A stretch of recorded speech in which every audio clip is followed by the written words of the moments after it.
listen to the way you're sounding. My goodness. Yes, queen. Go off, girl boss. Pussy hat slay. Need more. I am the hip-hop socialist. I'm here to tell you, there's a group of elitists that run this nation, a bunch of globalists that run the world, and their money runs it. And I'm gonna tell you something, it is nothing more than a satanic death cult. Okay, you guys, relax. Okay? Take a deep breath. Be fine, don't worry. All right, You ready? folks. Greg Locke is back. We're not going there immediately. Come here and stand over here. Am I talking over the show opener? Don't worry about that. Greg Locke is back. Nobody likes Greg Locke. You sure? But now that's that kind of statement. Willy-nilly nonsense. I thought you said you were I going to have wait. to do better than this. Wait. The Delta variant was nonsense then, it is nonsense You now. guys take a cue from me.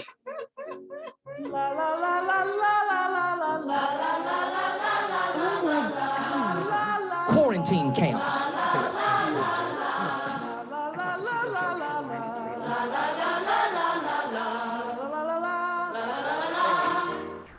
By the way, the word whore is a King James word. Don't get too nervous. My wife's about to pass out in the sawdust.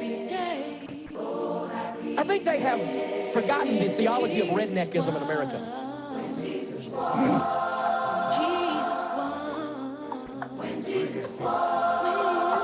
Better than being the devil's whore.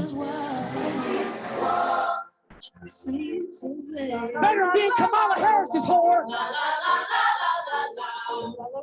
I don't know what that is.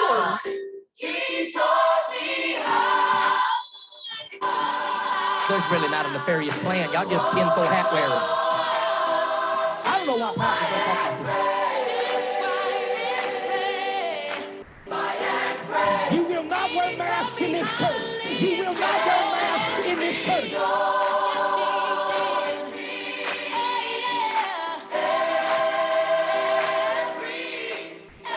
You will not wear masks in this church.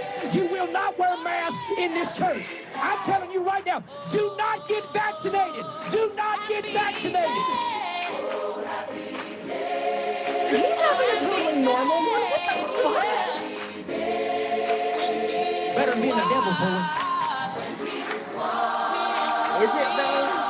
We have vaccines down here. The Delta variant was nonsense then. It is nonsense now.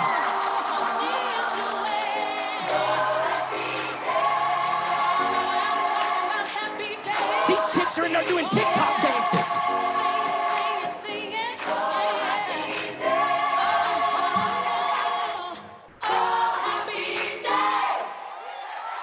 I don't know why pastors don't talk about this stuff. Well, I do. They don't want to seem crazy. I'm already crazy.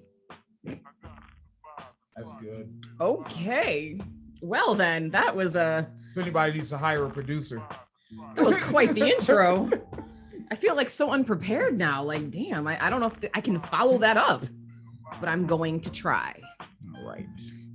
We've had a slight change of programming. My producer over there told me to start with something else. I'm choosing to ignore him. I'm going to start with this. Oh, shit. What happened? Because it's funny. What? Funny? Yes. I don't do funny on this show. Really? On this show? Really? You're looking for comedy here? Yes. Willy-nilly nonsense. Not here. So we do have some serious stuff, which we will get to, but I want to cover this one first because I found this literally as the show opener was playing, saw someone tweet about it, thought it was a joke tweet, did a search just to see, and it was not a joke tweet. This is real. This is a thing that happened. So Michael Flynn, familiar name? Michael Flynn.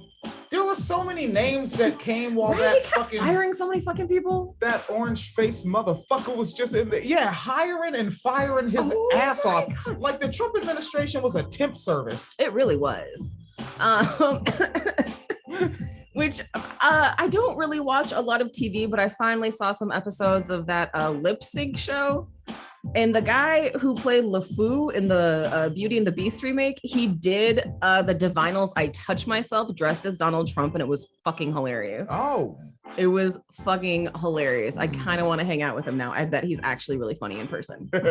Anyways, Michael Flynn, Trump flunky, also the former national security advisor who has embraced the QAnon conspiracy theory and advocated for a violent military overthrow of the United States, has a new conspiracy theory.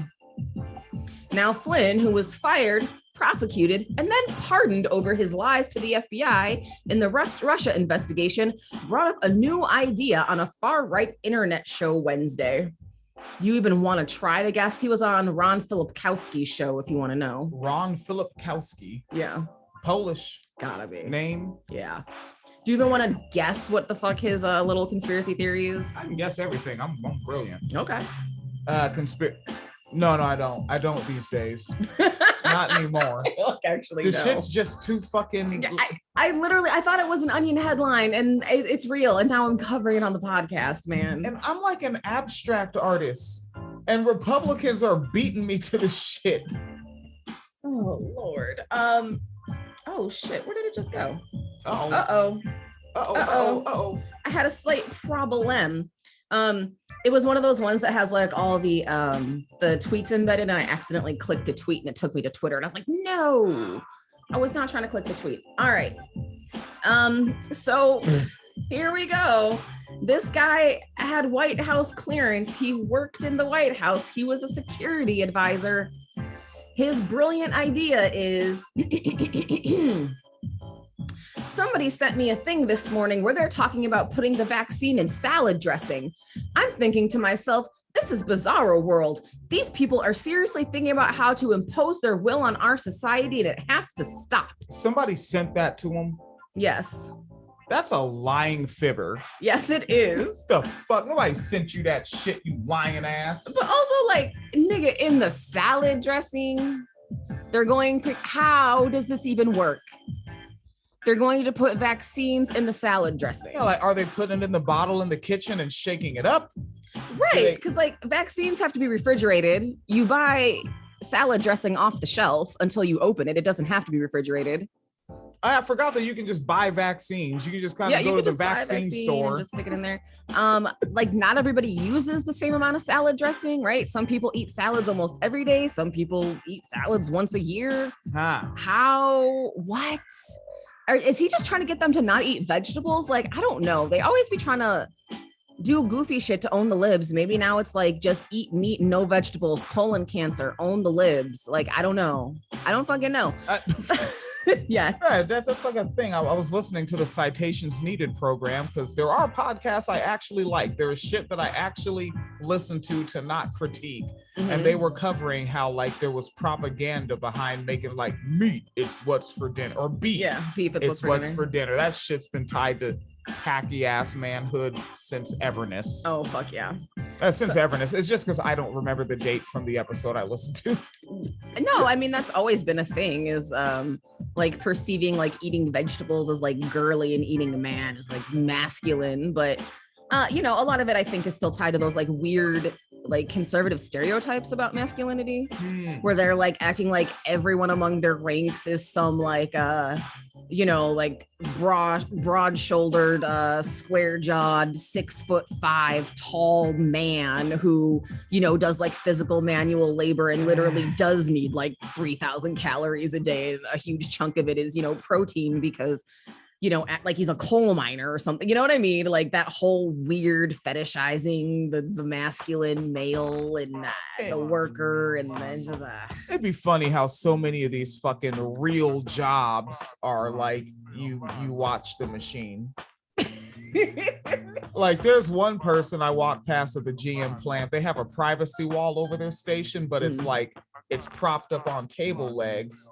So you can just see their feet literally up on a stool as they lean back in their chair and just watch the machine run. And I bet this is someone who tells their kids they bust their ass at work, not like some lazy person on welfare.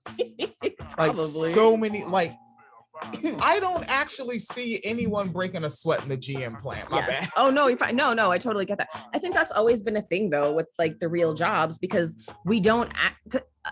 A big part of like the real jobs sort of, I guess, like mythology is that it always involves like some sort of like physical labor, like it's demanding and all that. But we actually treat people who have physical jobs like shit all the time. Yeah. Like cashiers are on their feet way more than, middle management in a cubicle, but the guy from the cubicle is perfectly fine going into a Starbucks and yelling at the barista. You know what I mean?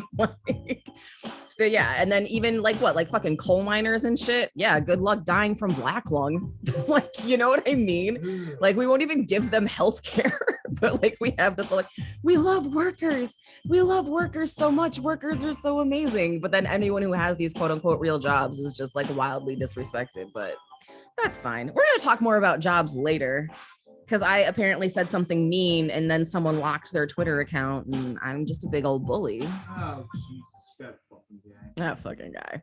So we're gonna get there. But I did say we had some serious stuff to cover, so we are gonna cover this story, which is actually like oddly enough an update of a story from the 1980s, right?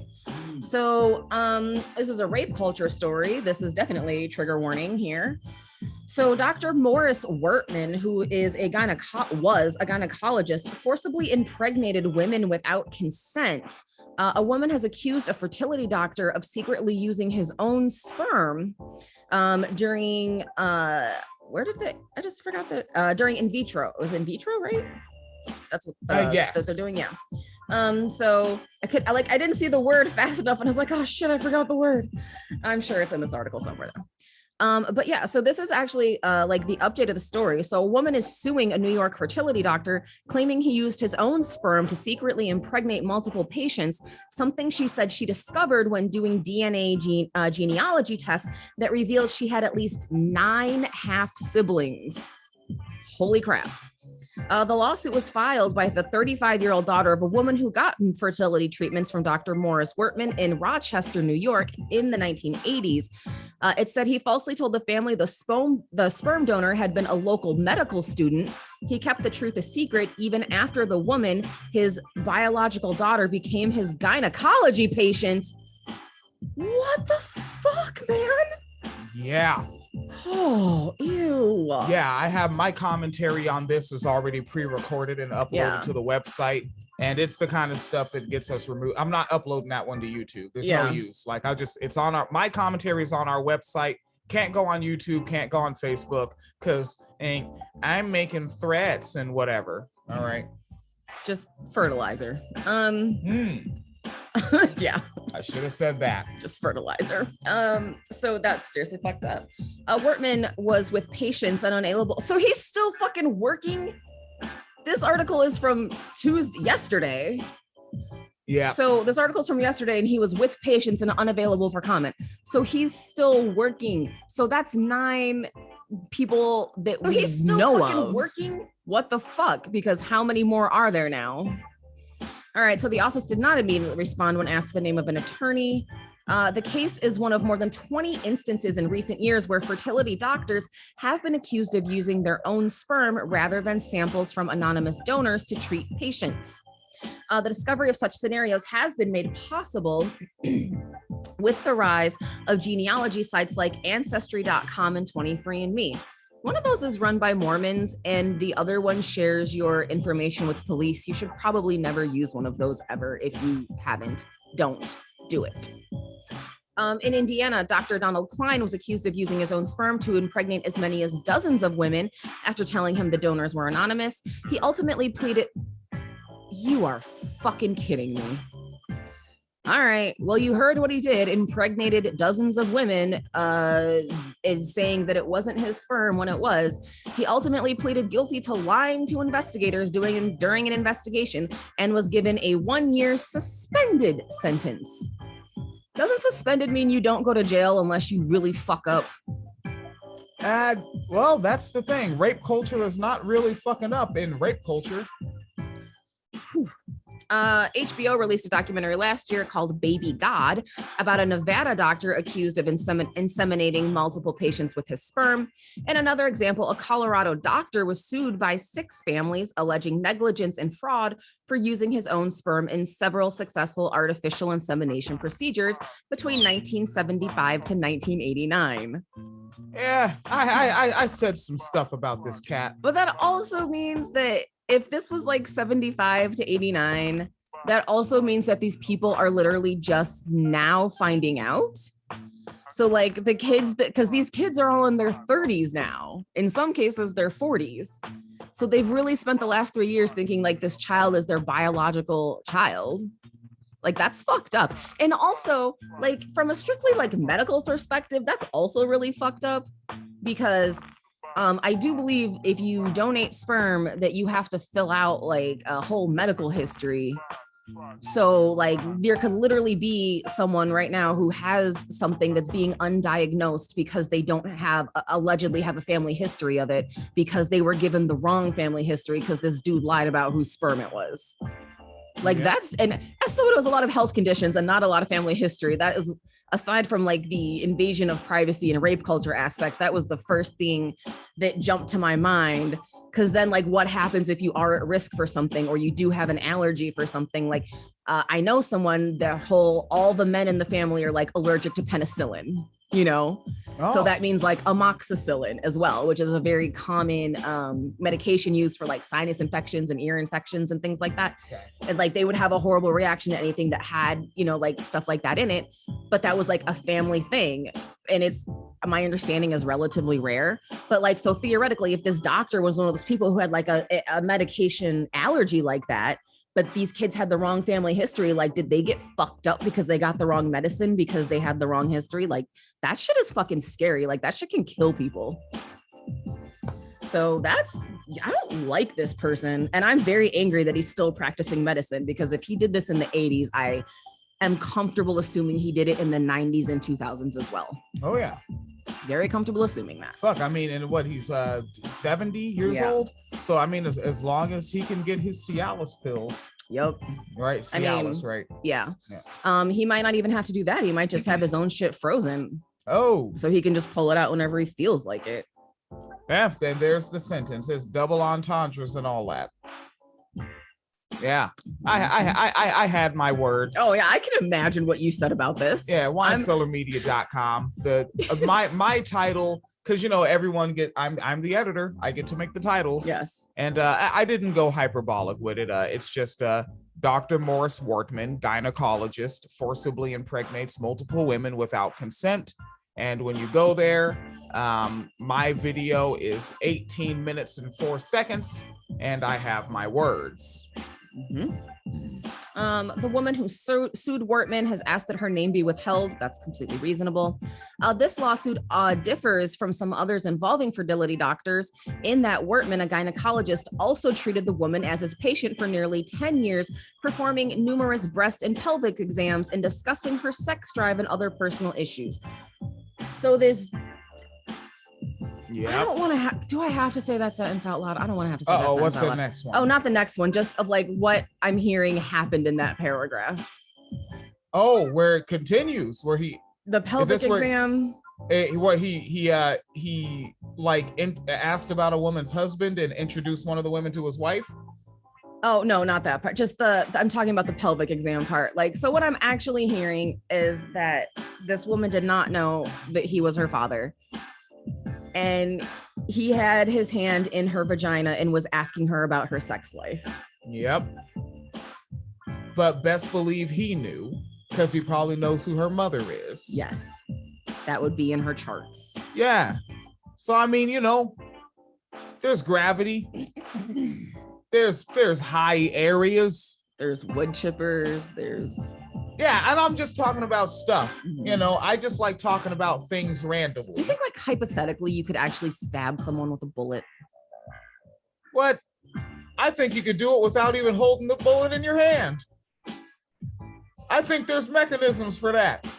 This is I do not have anything in the soundboard that represents Second Amendment freedom, and that is willy-nilly nonsense. It is. I know. Maybe I need to get involved in some. I think they have forgotten the theology of redneckism in America. We'll get to that guy. Oh God. The legal filing said that the doctor's conduct shocks the conscience. Yeah. The lawsuit said the woman had known she was born in 1985 via artificial insemination, and that Wortman had been revered in her family for helping her mother conceive through what everyone thought was an anonymous sperm donation from a medical student. But the woman began to question the story after taking a DNA test in 2016 that began to link her with one half sibling after another, all of whom were themselves children of sperm donors. Yes, and I did not even know that Stefan. Wait, no, I do know that Stefan Rivers tunes in. You know what? There is another person that is not Stefan, but Stephen Rivers on my friends list. And Stefan said, get that ruling. Get that ruling. Yeah. Am I pronouncing your name right, cuz? I think I was fucking cuz name up on another episode. Or Steven, I think I was fucking the cuz name up. Okay. Maybe. I don't like fucking homies' names up. There is a quote in here from one of the siblings who did come out as one of the siblings. His name is David Barry, and said that he has been talking to his siblings for about 4 years. And this is an interesting quote to me. He said, it's an interesting dichotomy. It's feeling gratitude for your existence, but knowing at the same time you're the product of something that never should have happened. Something that was done, not happened. It was done. That is fucking rough. Wow. Yeah. In the meantime, Wortman continued to give the woman medical care, sometimes peppering her visits with personal questions about her husband and children, and telling her about his own background as a child of Holocaust survivors. In the meantime, and did introduce her to his wife. Yes. During an April visit, Wortman chuckled and said, "You're such a good kid." He knew who the fuck she was. Wow. The suit accuses Wortman and his Rochester clinic. His clinic is literally called the Center of Menstrual Disorders. This man should not be near any vaginas at any point in time. What the fuck? And for folks looking at the video, the image that I have on the screen is him. Mm-hmm. All right, that's the individual before I switch back to Phoenix Politer. Yes. So the suit has accused him of medical malpractice, battery, infliction of emotional distress, negligence, fraud, and lack of informed consent. Well, yeah, all those things are true. But because rape culture is rape culture, Wortman is unlikely to face criminal charges because too much time has passed. Yeah, while out there in the UK, I don't know if you saw the one, not a little black girl, an adult black woman who, she is the, the product of a man out there raping her mother when she was a little girl working in his house as a cleaning person, and she won the case. Good. A few weeks ago. I heard it on British Broadcasting Woman's Hour. Obviously, I don't say BBC Woman's Hour, and I typically don't type it in, and I just tell people, just search British Broadcasting Woman's Hour. It's going to narrow your results and make them a lot more constructive. And also, and shout out, there's Elise in the archive chat space saying that my 88-year-old father, pretty normal working class man, white Irish, and always says, never send your DNA to these companies. 88-year-old homie knows about the police. Or they send it to the police, right? Police, or is it the CIA, FBI? They send it to all of them. Oh, just yeah, like whoever, because they do so many like multi-task force investigations and shit. So if it's like a multi-task force investigation and the FBI is in it and the police requested, the FBI just has it too because they're on the investigation. Yeah, no, fuck all that. Yeah, because like my black ass, they're gonna fucking pick me up on some shit that they might still have dog hair from the 80s. Fuck that. Right. My biggest thing, well, not my biggest thing. There's a lot of things wrong with the DNA testing shit. But one of my biggest concerns is that there's not really like a lot of discussion about like how the criminal justice system works in relation to this, because all you need to do is be related to someone to be affiliated with them. That's the thing. So like if, yes, ma'am. I'll speak for myself. My mother had a lot of children with multiple people. Yeah. I have siblings. I don't even like, I know the children were born, no idea names, where they are, anything. But like the last thing I want is one of them to have DNA in one of these things and my DNA to be this thing. And we're a matchup. And all of a sudden police are at my door. Where is this person? They're your half brother, half sister, whatever. And now I'm on some fucking shit. I'm getting accused of like aiding and abetting or fucking hiding evidence or whatever the fuck charges because someone that I don't even know existed that I'm related to did like robbed a bank in Arizona or something. Yeah, it could be same with my biological father or coming to what I learned more about my biological mother's like her extended family. Like, yeah, a lot of sticking and moving niggas. Yeah. Man, not having it. Not having like, I don't like that at all. I'm like so uncomfortable with that. And then also like on a sort of side note to that, something that they've been doing is trying to partner with like health companies and shit to be like, oh, according to your DNA, you're prone to blah, blah, blah. That's just all fun and games until your grandkids can't get health insurance because their cancer is a pre-existing condition. Like I would never give my DNA to someone who's going to share it with my fucking insurance company. No. All right. And also like in your biological mother in particular, like she, I'm guessing that consent was not always at play. Correct. Yeah. Because she had some situations and circumstances. Yeah. She basically got like trafficked out when she was like 14. I mean, she was a native girl. Like, yep. That is what they do. Yeah. WineCellarMedia.com. Oh damn, was that all the Phoenix Leader heat? Am I supposed to jump on some heat? Oh, I can do more, but I didn't know what you had. Yeah, I think we were hopping from Wortman because you want to do funny stuff, but I had what was it? Like I had like a little mini, I don't know if you saw my little like mini show notes thread that I made on my page. No. Oh, well, I made a little mini show notes on my page. No, but I did have this one yes. Real simple here. So a white sign unintentionally was placed on a high school drinking fountain in a nation that doesn't need CRT. Now, this is good stuff. So essentially so we see the image, and matter of fact, let me go ahead and share the image with the folks looking at the Facebooks right now, quick and fast. All right, so obviously it says white. It doesn't say whites only or anything like that. It just says white. Right. And you could see it is like kind of sitting on there. It's not hung up on a nail or something. So there is level of believability. Right. There's plausible deniability, as it were. Yes. But here's, I want to get to the dadgum, the person that placed it there. Whoops. What the hell? There we go. Someday it's hard moving and clicking, partners. And so here, let's head on down to the principal, who may be Stammy or Stamy, because when I found this article, it had only been up for 15 minutes. They're probably making their edits now. Okay. Right. And so, quote, we are aware of a picture about our school that is circulating on social media.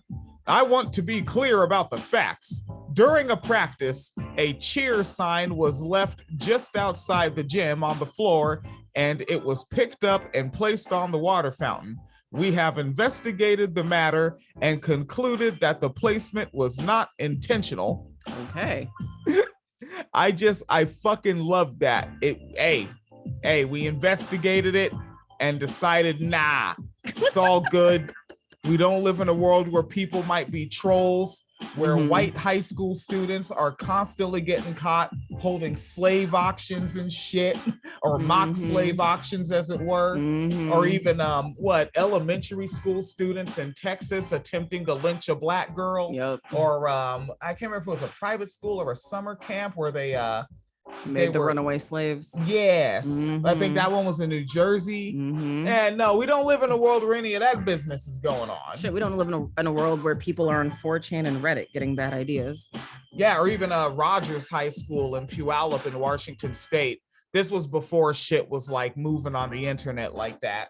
This is like before blackplanet.com, and there were nooses hung up on the football, the goalposts, yeah. The goalposts. Oh my God, let me guess. It wasn't racial. It was just about how they were going to kick the other team's ass this weekend. No, because again, there was no news on it. It was just word of mouth in town. It was just like, oh yeah, no, they're just racist. Yeah, because now there's no one there to lie about it. There is no propagandist involved. It's just they put a noose up there, and it's Puyallup, huh? Man, racist. I mean, does it need to be any specific place for it to be it's a noose. It's a noose, buddy. A noose. Yeah. But you know, he didn't mean it in a racist way. Nah, he meant in a noosist way. All right, man. Oh, you were pumping up the volume bass. Just a couple things. Yes, ma'am. Speaking of what we were just talking about in the previous segment, as far as like your DNA and how it like, you know, can be used in ways you didn't intend. Apple believes that an iPhone could detect depression, anxiety, and cognitive decline using digital clues. Health data used would include physical activity and sleep patterns. Okay, that's good. That's horrible. Are you kidding me? That's healthy for the people. No. You saying that's not for the worker? No, that's not for the worker at all. It's to let you know your workers are wearing out and you should fire them is probably what this is going to be used for. No. Nah, they wouldn't do that. Really? Glue factory. This is the facts. The facts, Jax. I always think of Animal Farm with that glue factory. Oh, I haven't read that book since '97. Yeah, the horse, because you know they send horses to glue factories. Yeah, so like the horse gets sent to a glue factory when he can't work anymore, and it says glue factory on it, but then like this smooth fucking pig, like because he was like the leader, was like, Hamilton. No. It's not actually a glue factory. It's just that someone else bought the truck and they haven't repainted it yet. We wouldn't send our comrade to a glue factory. They sent that nigga to a fucking glue factory. Anyways. And that's kind of what this app is about to do to a bunch of working class people. So yes, Apple is working on technology to help diagnose depression and cognitive decline, aiming for tools that could expand the scope of its burgeoning health portfolio, according to people familiar with the matter. The data that may be used includes analysis of participants' facial expressions, how they speak, the pace and frequency of their walks, sleep patterns, and heart and respiration rates. They may also measure the speed of typing, frequency of typos, and content of what they type, among other data points. This sounds terrifying. No, you don't need to know any of those things. The hell? Okay. I don't know what to do.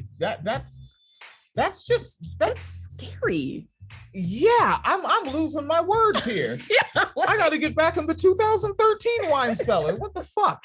Makes me want to go listen to some Peter B. Collins. Like, shit, okay. The efforts spring from research partnerships that Apple has announced with the University of California, Los Angeles, which is studying stress, anxiety, and depression, and the pharmaceutical company Biogen. Oh, cool. I love stupid bullshit like this. The pharmaceutical company Biogen. Literally, what did I just say about the DNA shit? It's all cute to know I'm 6% Cherokee until you fucking get denied health insurance because cancer is a pre-existing condition because they have your shit. Don't give them your shit, people. But here we go again. So Biogen is studying cognitive impairment. Seabreeze is Apple's code name for the UCLA project, so look out for Seabreeze. And PI, is the code name for the Biogen project. The extent of the tracking could spark privacy concerns. No kidding. Yeah. So apparently 3,000 people have signed up for this shit already. What the fuck is wrong with y'all? Don't do this. They don't know. Like, they've been woefully misinformed, lied to, and not taught to be critical thinkers. What's wrong with them? What's wrong with the sociopathic society around them? Jesus. Or not, but the rulers, as it were. Right. Yeah. So that is going on, and of course, like all the stuff I mentioned earlier, like your DNA can just be used in so many ways that you haven't thought about. So don't do stuff like this. But then I'm also concerned about how they're going to use these algorithms, Quarantine camp. right? Because obviously they're trying to track that people have depression, but that means they need depressed people to make a baseline of depression. Now, do you remember when Facebook did this? Yes. All my good lefties out here. Yeah, it helped with net neutrality. Do we remember when Facebook did this? Do we remember what happened? Look, we all remember when a lot of folks at Facebook exercised their freedom. Wait, no, seriously, do you remember that story? Yeah. No, you don't. Yeah, I remember Folk Book. No, you don't. I covered it on the program. We covered it on the program. No, no. There's a lot of folks on the book. On the books, maybe. Oh, yeah, a lot of folks need money on their books. All right. So what Facebook did was they basically fucked with people's algorithms in trying to keep people on the website longer and to sort of like gauge their emotional mood. But part of the way they did that was by randomly selecting Facebook users and flooding their news feeds with like depressing shit. So I'm not making that up. Facebook actually did that. Yes, you can search it, where they were in like basically literally trying to trigger people to see if they would stay on the website longer and hit more algorithms by making them upset. So if someone is already having a mental health crisis, what is Apple going to do with these algorithms to like, you know what I'm saying? Like to create their baseline. I'm very worried.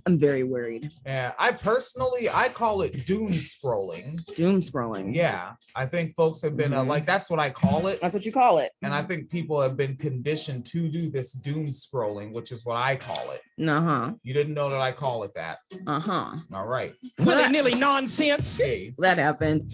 In Mississippi, fetal deaths have doubled among unvaccinated pregnant women with COVID. Please get vaccinated, folks. Well, now the Lord doesn't give you anything that you can't handle. Okay. But also, like, these are anti-vaxxers. I'm betting, like, who that is not vaccinated isn't an anti-vaxxer or like immunocompromised or a fucking baby at this point. I mean, I don't know. I think like unless people just haven't had time, right? Like I was on mandatory 7-day work weeks and shit. Right. But like unless people legitimately haven't had the time or may also just be scared. Yeah. Like authentically scared. I think there's probably a couple folks who legitimately haven't had time because they're worried that they're going to need like a day or two off work to recover and are scared they can't get like that next day off if they need it. So I think there's like definitely some folks in that category. But what's interesting is as soon as you said, like, are they anti-maskers? What's interesting is in this article is that all the information they released about the pediatric death toll is that it includes children and their ages. There are no more identifying factors, including racial demographics. They intentionally have not released the racial demographics on this yet, which is interesting to me. Why to you? Because that suggests to me that it's white children, because if this was just niggers fucking up, they would be all over that propaganda. But if it's anti-maskers and these are white children of anti-maskers dying, they might be a little bit more hesitant to put that out there, like in the scope of everyone else in the country being pissed off at conservatives for being anti-vaxxers and anti-maskers right now. Wait, what? Like, so like when we say they, is that like the doctors? The state Department of Health, like the Mississippi Department of Health. Okay. So Dr. Byers, that's the person they're talking to here, said that the department will consider releasing racial demographics on child COVID deaths and said, quote, "We can look into that, but it's going to be important for us to do that in a way that does not compromise the family's identity." That's a lot of care and compassion for Black people in Mississippi to me. Like, you know what I mean? Like, I don't think they're going to be that fragile with more Black mothers in mourning in fucking Mississippi. And I mean, and when you're talking about Mississippi, I mean, which one are you talking about? A lot of them are the same. I ain't talking about East Germany. I'm talking about Tennessee. Tennessee, Mississippi. Whatever. Why are they not one state yet? Why are they not Tennessee? Tennessee? Yeah, Mississippi. Because nobody would know how to fucking spell it. People can't spell Mississippi. And yeah, I'm being a little rude about literacy, but god damn it, I'm tired of these motherfuckers, man. Honestly, they are fucking shit up. I swear. I have just a little bit more stuff here. The FBI says that a fortune seized in Beverly Hills raid was criminal loot, but the owners say it was not.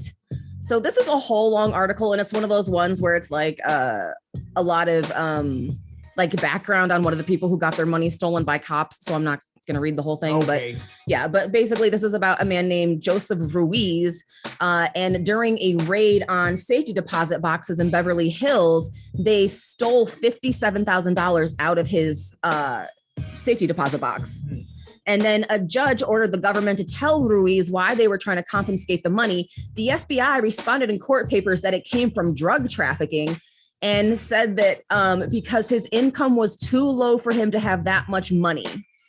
And then they've looked into him further and said that because he had a side business selling bongs made from liquor bottles.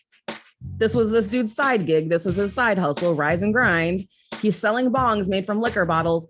They said he was an unlicensed marijuana dealer. And that's why they took his money, because he was making bongs out of bottles. So they stole $50,000 out of his safety deposit box and won't give it back. And that's the civil forfeiture. Yes, civil forfeiture, which I told the kids about today. They did not know about that. Also, and you know, I mean, how circular is the Venn diagram of anti-maskers and fucking like people that like, it's gotta have cash. Mm-hmm. But then it's like, how circular is the Venn diagram of people saying we gotta have cash, but also our cash isn't backed by anything? It's like, look, nigga, how about this? Everything that Europeans have done in this hemisphere has been in the name of fucking fraud. Yeah. And you're just playing in that house of cards like the rest of us are. Mm-hmm. Damn, nigga. Yeah. So they note in here that Ruiz is one of the roughly 800 people whose money was seized during this raid. They took 800 different safety deposit boxes during this raid. Okay. Damn it. We were just thinking about me getting a safety deposit box for the podcast. Yeah. Because I worry about shit like if the house burns down or something and like my hard drive burns up, that's all my work burning. Yeah. So I was thinking about like put all the shit on a hard drive, put in a safety deposit box, but then they could take my shit and be like, oh, look at this nigga talking about who he thinks needs to be killed. Right. You know what I'm Right. saying? Yeah. Oh, maybe a storage locker. Just get like the smallest storage unit possible and just, I don't know. Yeah, or maybe fuck it, man. Get a wrought iron box and bury it in the yard. We could do that. We have a yard. I We can bury shit in our yard. Yeah. Federal agents had suspected for years that criminals were stashing loot there, and they assert that's exactly what they found. How much do you think the total, right? So they went through 800, they took stuff from 800 different people in Beverly Hills. What do you think the total was of the confiscated materials? Wait, Beverly Hills? Mm-hmm. Zero. Zero. Oh, wait, you're talking about Beverly Hills, though. That's the Yeah. thing. That has a class implication. Yet there's definitely a class implication. Oh, but they still jack their shit? How Mhm. much? $86 million worth. Of Beverly Hills people shit? Yes. Are Beverly Hills people acting Beverly Hillish about it? Hopefully. I mean, yeah, it says jewelry, rare coins, precious metals were taken from over half of the boxes. So yeah, what kind of fucking like jewelry do you think people in Beverly Hills have stashed in their safety deposit boxes? Wait, so Alex Jones is going to cover this because Oh, this is yeah. big time. This really is government overreach. Yeah, it is. Like a motherfucker. Yeah, it is. Yeah. They're just taking safety deposit boxes. Yeah, because they're saying that like there's drug traffickers who also use this bank, so the entire bank is under investigation, so they can just jack anybody's shit is like basically what they're claiming. And then if they do jack your shit, they'll find a reason to tie you to the drug trafficker somehow, like the guy making the bongs. Ugh. Yeah. But 6 months after the raid, the FBI and the U.S. Attorney's Office in Los Angeles have produced no evidence of criminal wrongdoing by the vast majority of box holders whose belongings the government is trying to keep. Over 300 of the box holders are contesting attempted confiscation. Ruiz and others have filed, and 65 others have filed court claims saying that the dragnet forfeiture operation is unconstitutional. Alex Jones is not going to cover this. Again, I want to reiterate, one raid, one bank, all safety deposit, well, not all of them, but only safety deposit boxes is what they went into. They got $86 million worth of loot. Nigga, that is piracy, motherfucker. Ugh. Mm-hmm. When was this story published? Like last week, God, September 19th. that is fucking gruff, folks. Jesus, there's more to it, isn't there? I had to scroll up. Let me scroll back down. Federal. Oh my god! Damn it! Yes, there is. Okay.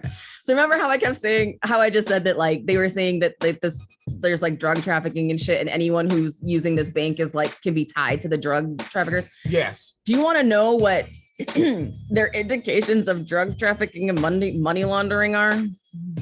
Jesus fucking no. What is it? This is the stupidest shit I've ever heard in my life. This is as bad as people thought we were joking about sex workers and condoms and how you can just be stopped for having a condom and automatically charged with prostitution because cops feel like it. And people thought that was like a joke, like we were being hyperbolic.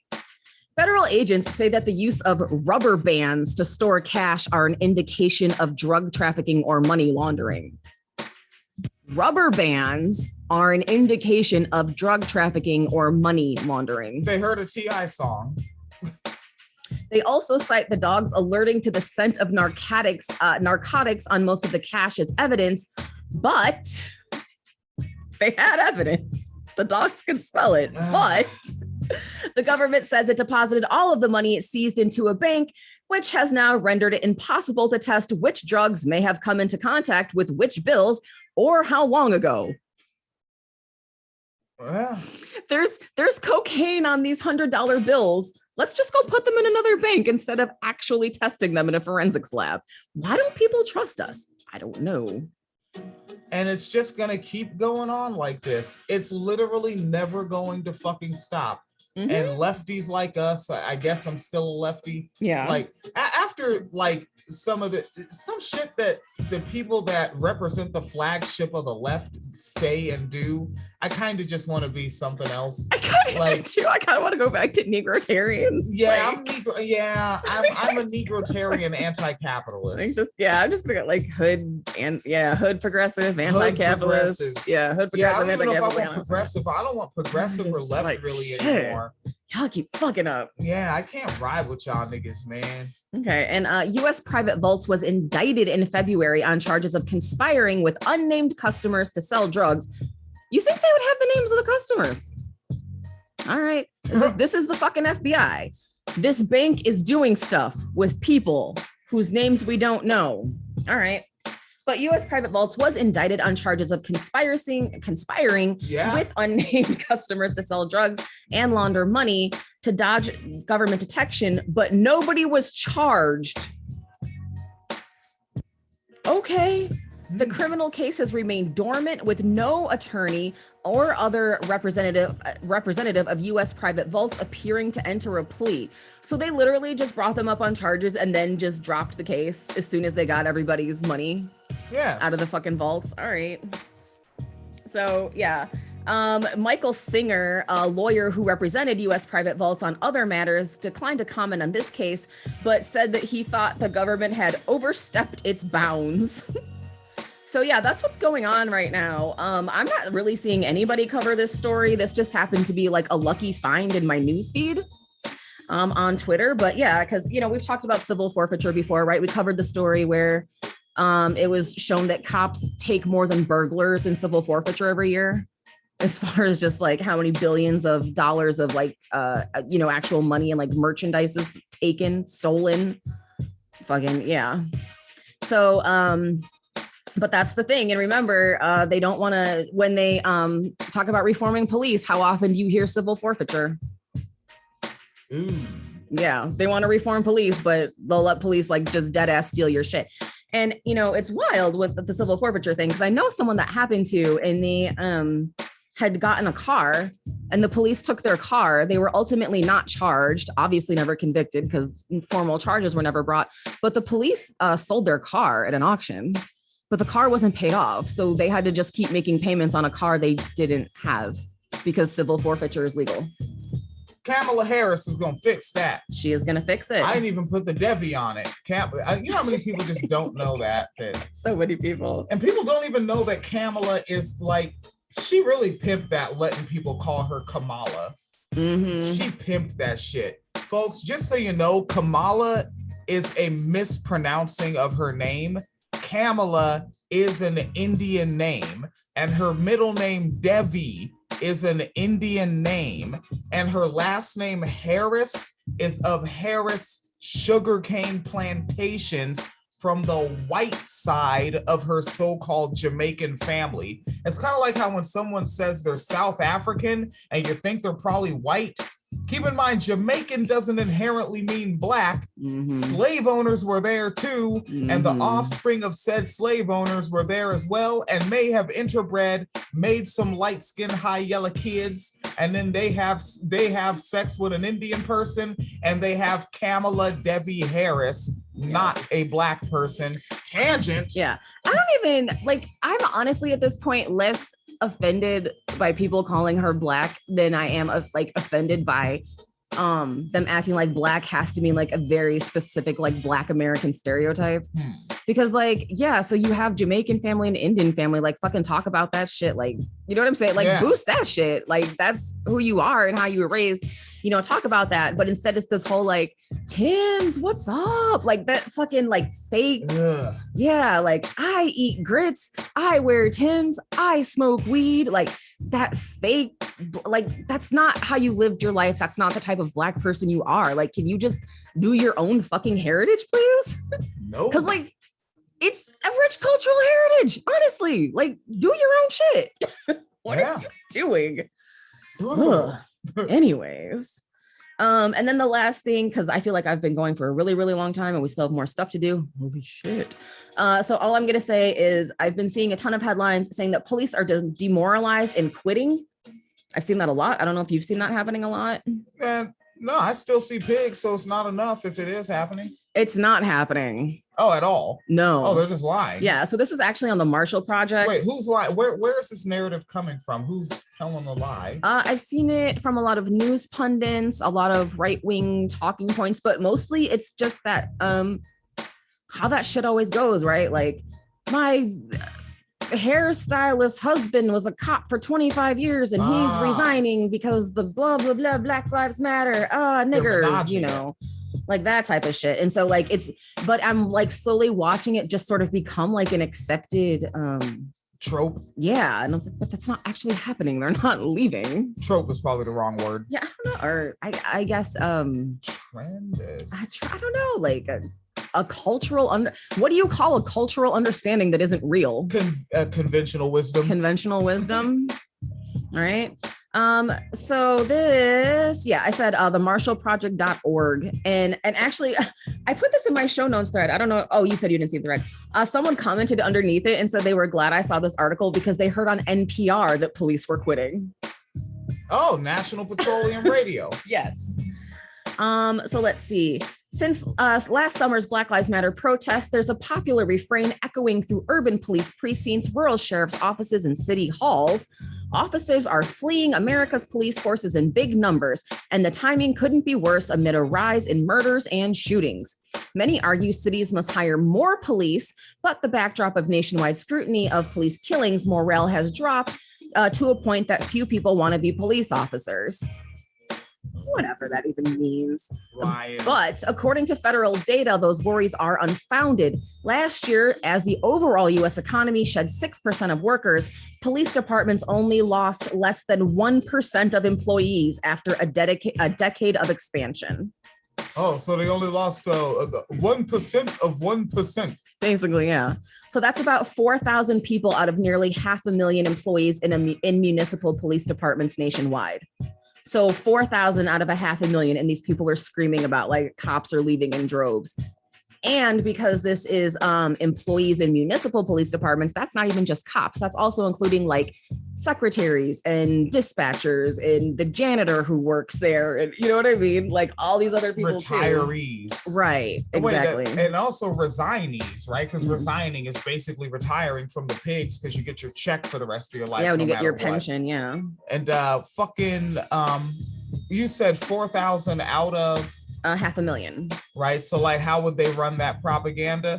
Leave out the 500,000 part. 4,000. Sounds like a fat number left alone. And then also not adding in that it's not just cops, that it's also like support staff and stuff as well are included in those numbers. So yeah. The push to hire more police is gaining ground. The Biden administration announced that cities can use part of the $350 billion American Rescue Plan to hire more officers. It's so weird how the progressive candidate who was supposed to be harm reduction is all about hiring more cops. I just be daydreaming about shit like that. Like, that I just become a cop and then just plant drugs on people that have bumper stickers I don't like. I mean, you can. Like, it's not like anyone's gonna stop you. like if you're a cop, like who's gonna stop you? Like, yeah, like Trump bumper stickers. Smell something. I smell cocaine. I don't know what the fuck cocaine smells like, but I smell it now. Oh my god. It's gonna be like the guy with the bird shit on his window and the cops thought it was cocaine and tried to arrest him. Oh man.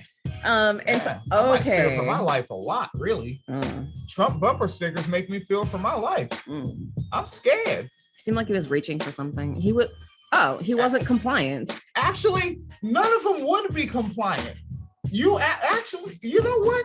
I would love to be the black cop that goes viral for taking down a Trump supporter with lethal force, because they are going to be acting like a Trump supporter on that video. They would be. Make your argument. Okay. But then I'd have to be a cop to do that. You would have to be a cop. I'm not joining that gang. Okay, here we go. So they're talking about how Biden is allowing cities to hire more people with the American Rescue Plan because we should spend our infrastructure on fucking cops who steal from us. But they also note that cities, big and small, are jumping on the offer with claims that their police departments are running out of officers. So it's a money grab is what it is. The propaganda is a money grab. Many of the most worried officials have latched onto recent data from a non-scientific study conducted by the Police Executive Research Forum. You got your police data from the Police Executive Research Forum? They investigated themselves. Jesus Christ. They researched themselves. There's a lot of folks that research themselves. According to this think tank, it shows a 45% increase in the law enforcement retirement rate and other dramatic losses. The survey of 194 departments compares 2020 with the previous year, but 2019 came at the end of a long period of steady police growth. Compared with the previous year, the 2020 numbers appear dramatic, but looking across the past decade, police employment in 2020 was roughly the same as it was in 2018. Okay. And just additionally, sometimes Michelle's not home and I research myself. Law enforcement. And when I think about you, I touch myself. I just have that fucking performance in my head now. Jesus Christ. That's right. Law enforcement's employment numbers tend not to fluctuate dramatically. Police jobs are often last on the chopping block when cities are considering budget cuts. Should be first. Pensions and relatively high pay make it appealing to stay. Most of the officers who retired in 2020 were going to retire in a couple of years anyway, according to Peter Moskis, a professor at the John Jay College of Criminal Justice. Morale may be low, but also according to Moskis, that's always been the case. Cops are human too. No, they're not. No. But no, I do actually understand the point he's making. Cops are human too. If you quit, you don't get your pension. You're financially locked in. They have a mortgage to pay too. You can't quit. Like, I don't feel bad for them that they can't quit, but like, I do understand what he's saying, that some of the cops don't even want to be cops, but they want that money. So they're just staying. Right, Bill Burr said, you just hang around for 10 years like a jaded cop. Yeah. But then also, like, if you don't want to, a cop is like not the job you should be able to get into when you're jaded though. Like, because even if you aren't an abusive asshole yourself, are you going to care if your coworkers are, if you're literally just there to get a check?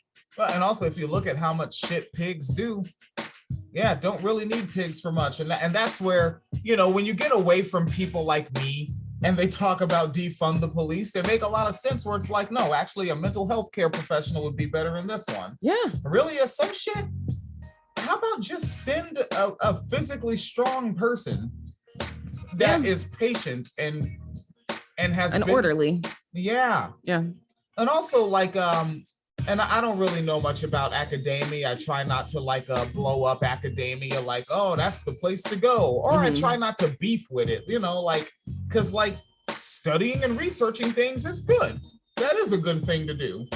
You know, but like for right now, for pigs, they don't actually really have to go to any sort of college or earn anything to become a pig, right?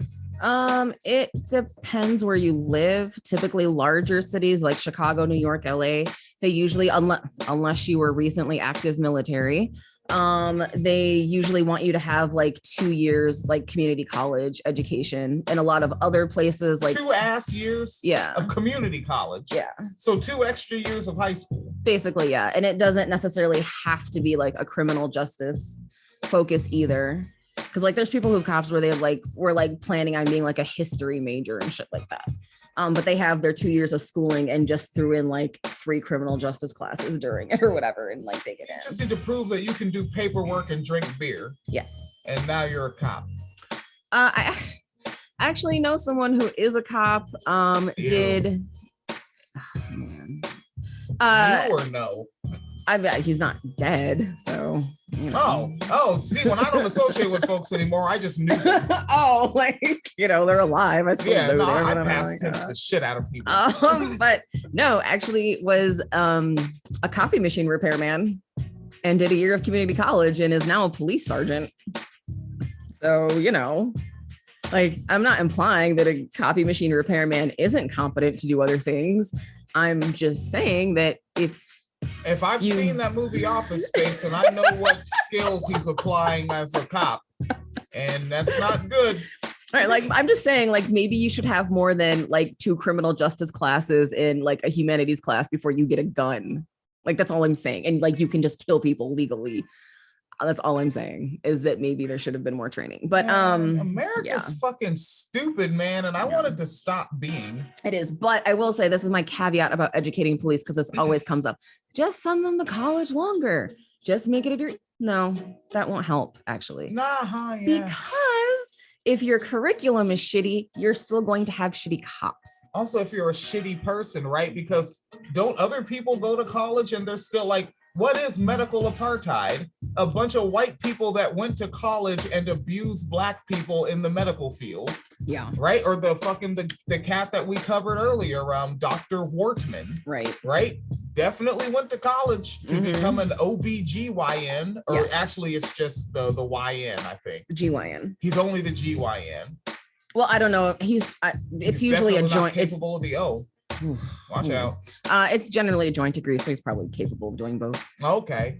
So fuck it. Yeah, I guess college don't help shit. You just gotta give him the ruling. I mean, definitely that. But also my big thing though is like we don't like go to college is just like really lazy to me because it doesn't actually address the underlying issues. Because part of the reason that we have so many police problems, well, I mean, aside from like the racism and the classism and that sort of thing. But one of the big like motivators of police brutality is like broken windows mentality policing. And that is still taught in institutions.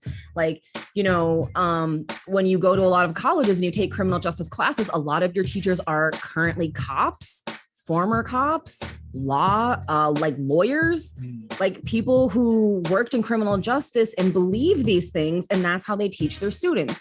And, I'm sure we've talked about it a million times, but just super quick, broken windows is the idea that you can preempt violent crime if you focus on petty shit like public drinking, prostitution charges, graffiti, broken windows, litter.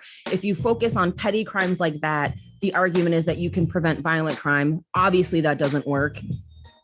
Obviously, well, but no, that's because that's the thing. Like, folks that commit murders are the same people that break windows. You see, because the people that break windows, like the level of courage it takes to break a window, like you take that same bravado and energy, and you could totally murder another human being with that.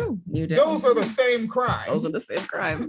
Well, there's so much fucking racism and shit wrapped up in it because the theory is that like if you go into like basically the ghetto, because this is what they meant, this is what the fuck they meant when they did this shit, because this shit started like in the 70s, is like you go to the ghetto and it looks run down, and because it looks run down, it's safe to assume the people are run down, and because the people are run down, they will not have the same ability to deter crime the way like white suburbanites can. So if you see something unsightly like graffiti or broken windows, it means that there's a crime wave eventually coming because the neighborhood has gone to shit. And you wonder why white people in the suburbs are so obsessed with their lawns. But So like, that's really the mentality. But then you look at shit like why are there so many untested rape kits? Like, why is the homicide rate? Like, why do we solve so few murders? And like, yes, there is all the other stuff, right? The classism and the ableism and the racism and the sexism and that stuff. But also this, like, as a model is like had trained cops for decades to focus on little shit. It's more important to harass the homeless guy having a shitty mental health day than it is to make actual community connections and deter gang violence, for example, right? Like, that's what this model is teaching them. So yeah, you can put someone in school for 4 years or 6 years and say you have to have a master's degree to get a cop. But if they're taught something like this for 6 years, how the fuck harass the guy smoking weed, but not the guy who's like chasing a woman down the street, catcalling her? All right, fine. Let's see what happens, you know? So yeah, I don't know where I was going with that tangent. I went off a little bit on that one. But yeah, so that article is on the Marshall Project if y'all want to check it out. Yeah, the police are not leaving. Don't buy into the hype. Do not allow this to be a money grab for these departments. It's not fucking happening. And thank you, as always, to the Marshall Project for holding that down.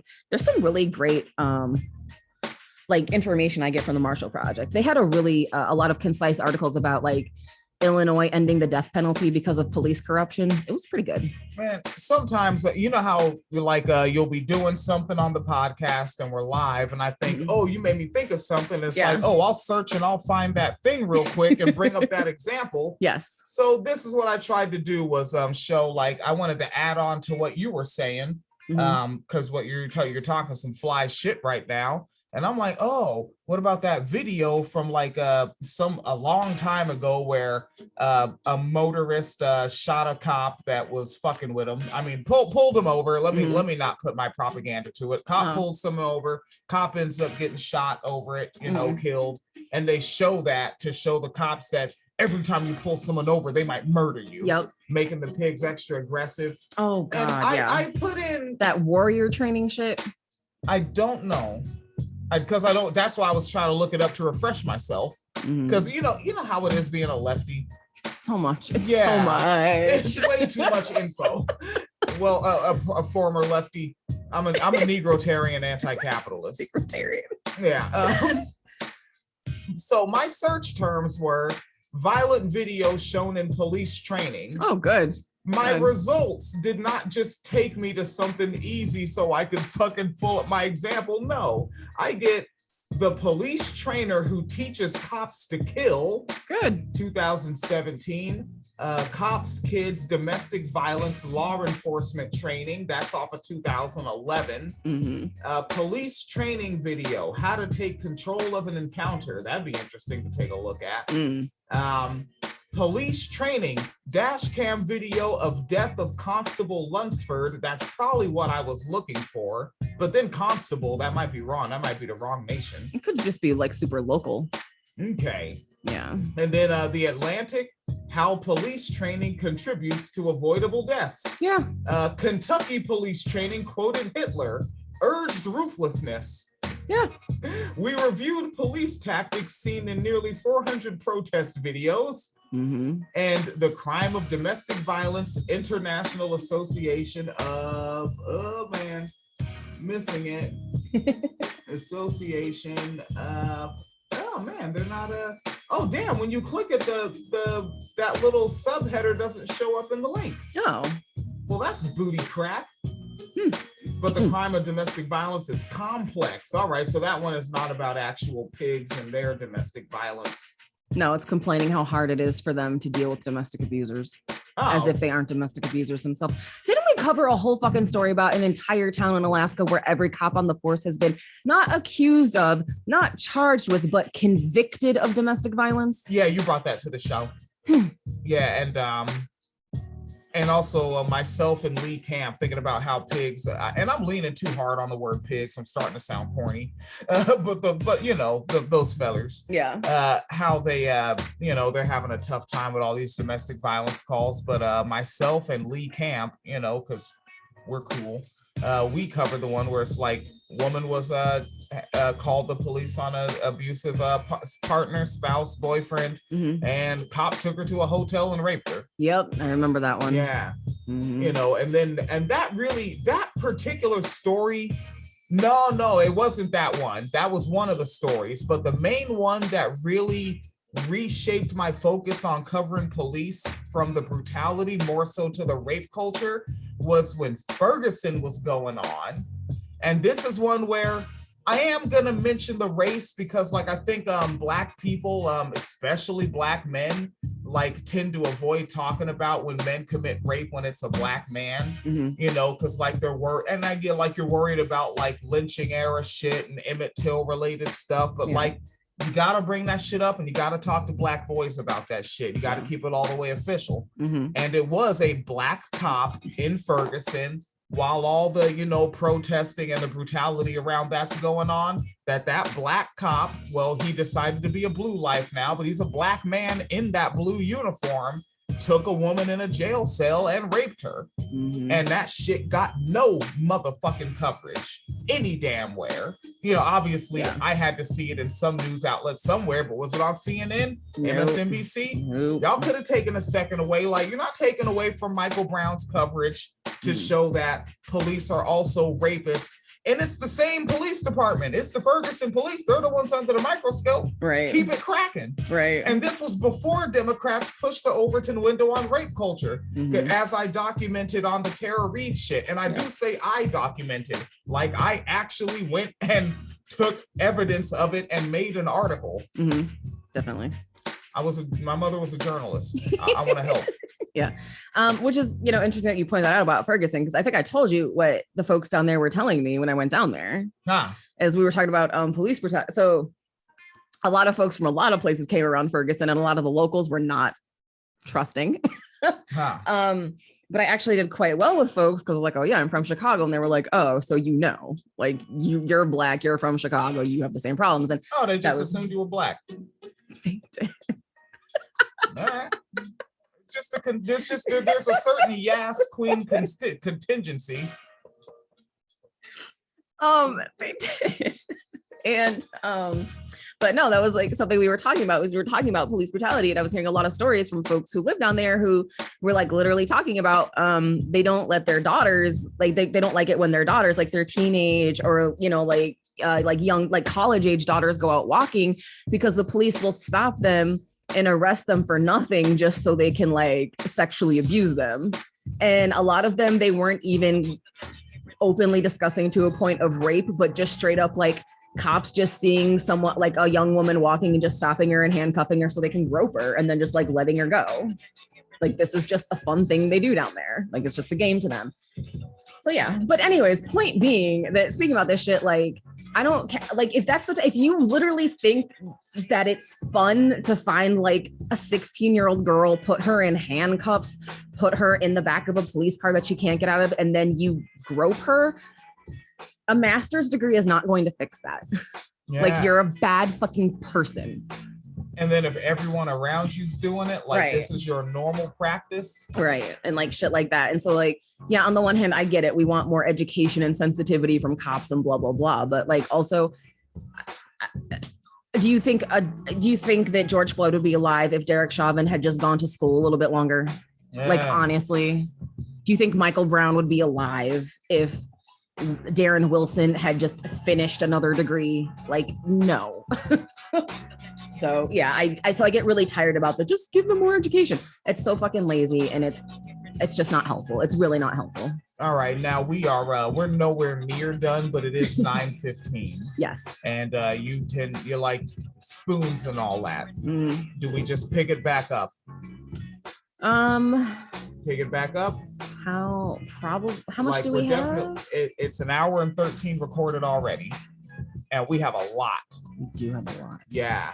Do we want to do one quick funny so that's like uploadable? You know what? I teased the fucking Greg lock. Okay. All right. And it I was like, I can't leave people on this fucking note. Yeah. Let's bring a little joy back.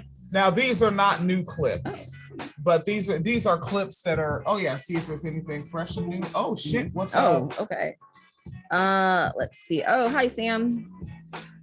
I'm looking. I know. I'm just trying to make noise while I'm looking. Someone in the comments said our police are so white. They really are. Can I ask a question? Your state seem to have much more diverse police force. I don't. This is someone named Elise. I don't know where you are, so I cannot say if you're if we're more diverse. Elise has been on my friends list like a long time on Facebook. Yeah, so they said you in the state seem to have a much more diverse police force. I think that we have a diverse police force because that at one point was a big push as part of police reform, because there was so much like corruption and police brutality, like things like racism and whatnot against police, sexism. So basically they did that that like woke shit right now, like with the what is it, like was it more women war criminals, like that type of shit. And so there was this push to be like, oh, well, Black people don't like it when white cops fuck them up. Let's put Black cops there. But then like the Black cops fucked us up too. So we've gained nothing. But that was actually considered to be like a cornerstone of like criminal justice reform and police reform for quite some time, because for some reason, people in Washington and, you know, people who were running major cities were like, if we make the police diverse, we'll have less corruption and brutality. No. I will remind you when we covered the story about the inmate who got scalded to death in the jail, in the shower. Florida. Black prison guard. Yeah. And like, I guess scalded to death. Yeah, that's the language. Yeah, like they basically burned him to fucking death with water. Yeah. Fucking ridiculous. Yeah. And sorry, go ahead. Oh yeah. So what's coming off of here at Right Wing Watch? This article is up by Kyle Mentila. All right, we've heard that name before. Oh my gosh, I'm so sorry, Elise. That is awful. They got arrested during a domestic abuse incident because a man was not behaving properly.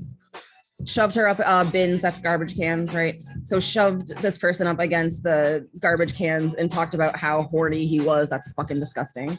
And they got arrested for fighting back against that because rape culture. Damn. Ew. Damn, wait, we got double UK in the archive chat space? We do, two. And also, yo, I was talking, what up? What the fuck? I was just talking about Sam the other day and I forgot why. We needed his voice for something, but I don't remember what it was. When you get like a drunk DM at like 3 a.m, Sam, I'm going to remember, oh my God, can you record this 30-second clip for us? Right. And of course we don't, because I don't have my after work beer anymore. Like now I try to get through the evening and get through the day. And then like before I go to bed, I have a cup of 94 proof. So I'm kind of just etch-a-sketching the fucking day. Oh man, that George Remus is a good beverage. Yeah. And also just right before I get to this Greg Locke, holy shit, all the men that tune into this program again, way back, because I'm telling you, for a little over 2 years, and now it doesn't even show me the stats anymore, but now I'm going by like who I see commenting on stuff and who's hitting me up and who I see on Patreon and shit. And like men are all over the program again. And like for a while, y'all ass was gone. Like there were so few men that my stats just wouldn't even count them as far as like streams and downloads. It was just showing 100% women. Yeah. And that was awkward. I was talking to the homie Max about that on the text message device. And because it was like, it's weird. It's like, because I talk about patriarchy and rape culture and shit, but if only women are tuning in, then it's like I'm mansplaining to them what they very much already know, right? Which is like why I have to go over here and like do extra white on white crime and go find some, because it's like my main topics, the predominant audience gets it. And, you know, so I figure, you know, like I talk about more stuff, like I talk about nonpartisan Black conservatives, and because like it's also mostly white women tuning in. Yeah. And it's like, cool, all right, guess I gotta break down some vernacular. I catch myself sometimes. I'll be feeling like, yo, man, you think it's gotta catch a fade. Oh, that's a fisticuffs. Fisticuffs, yeah. Yes. Just because I know Jennifer is in the audience. Several Jennifers tune into the program. Yeah. But you know what? I do have to say, even though sometimes it can feel like you're being like you feel like maybe you're being too mansplaining. But on the other hand, sometimes it is good just to get that like validation to be like, oh, see, they're trying to gaslight me. I knew I was right. Oh, yeah. I knew I wasn't imagining that shit. Hey, yeah, like if you're ever a woman confused, come up and ask me some shit. Cause I don't have bullshit in my system. I don't like I think the most bullshit thing about me is that I'm not authentically nice. Like I know how to have good manners. I know how to behave myself. Yes. Keep my elbows off the table. Yeah. But I personally don't think that I'm authentically nice. You're not. Yeah, like, damn, see, there you go. Like, say I'm in public, like, when I see another person, my first thought isn't, oh, fellow human being. Yeah. How shall I greet them? My first thought is just like, this motherfucker. I don't even know him. I see strangers and I'm just like, this motherfucker.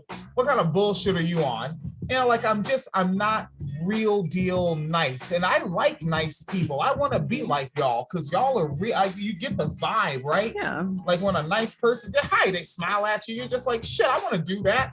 And then I'm just like, how you doing? Yeah.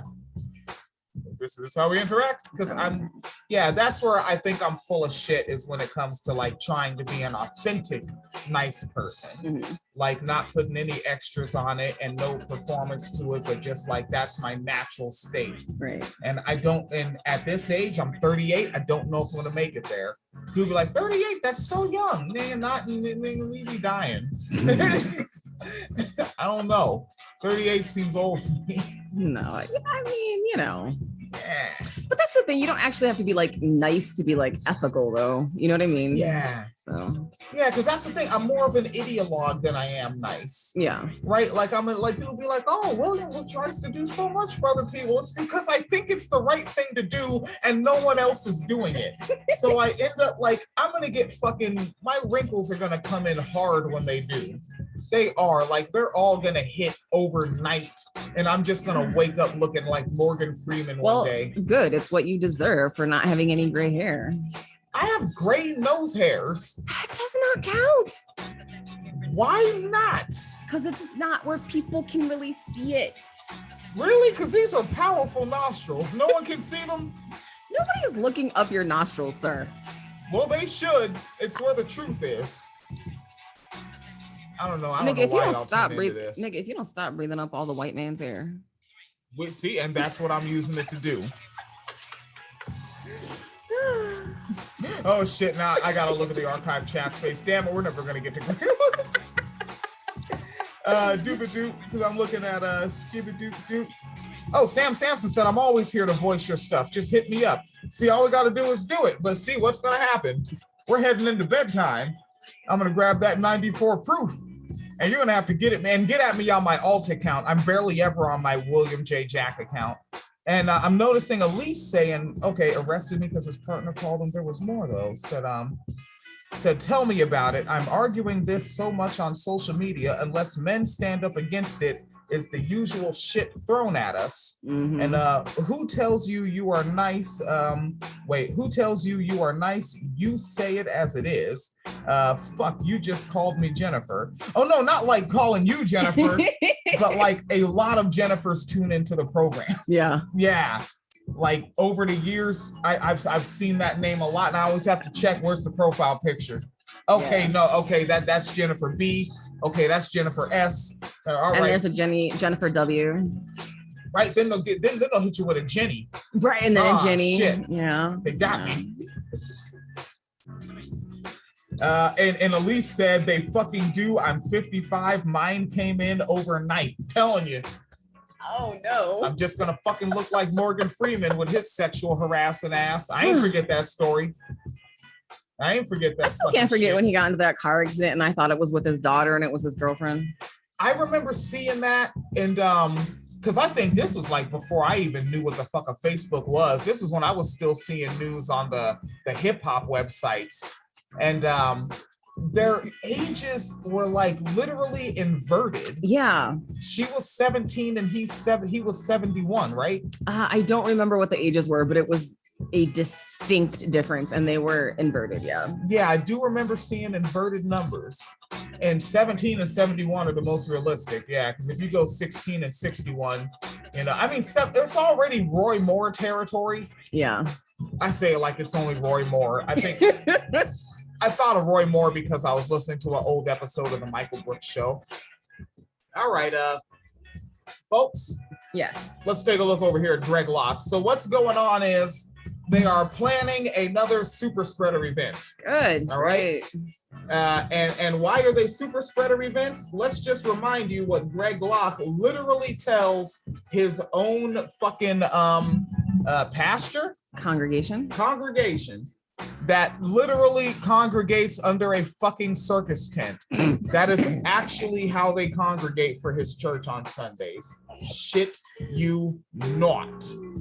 But he says, you will not wear masks in this church. You will not wear masks in this church. I'm telling you right now, do not get vaccinated. Do not get vaccinated. All right, so Greg Locke is planning a super spreader event. He's going to join multiple GOP politicians at a North Carolina conference. All right, so on Saturday, the North Carolina Faith and Freedom Coalition will host a Salt and Light conference. Oh, God. And Phoenix Calida told me that they're the salt of the earth and the light of God. Yeah. Yes, the light of God, darling. They could never. And we're members of Congress, several North Carolina state legislators and states lieutenant governors and various candidates for office will share the stage with the right-wing pastor and unhinged conspiracy theorist Greg Locke. All right, Kyle Mentila does not like Greg Locke and just lets it be known. And now, so what Kyle went ahead and added to this this article up on rightwingwatch.org. Oh no. What up? Okay. They might be, this thing might be affiliated with an org that helps homeless people. Helps. Please don't be around homeless people and be unvaccinated. Please don't. They have to.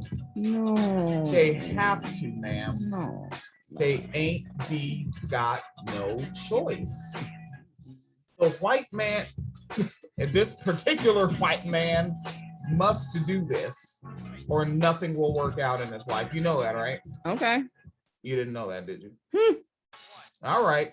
So let's get a little bit of this heat from the Rockstar. Yes, ma'am. I just Googled the website of the place that's hosting the conference. Yes. Literally, their front page is a quote from Trump.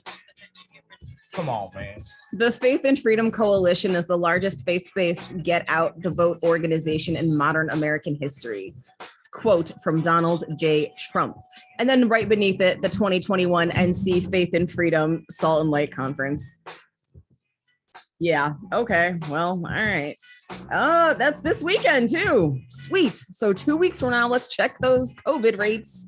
And I love how we just recently covered the one with Coach Dave Dobenmeyer. Yeah. Where their website, the end of the article tells you where to click and you just come back to the top of the website. Okay, I have to read this website. Are we doing it before or after this man speaks? Because this shit is fucking hilarious. Let's do it in between. Do a sentence and he'll do a sentence. All right. Take turns with Greg Locke. Take turns with Greg.com. Oh no. No.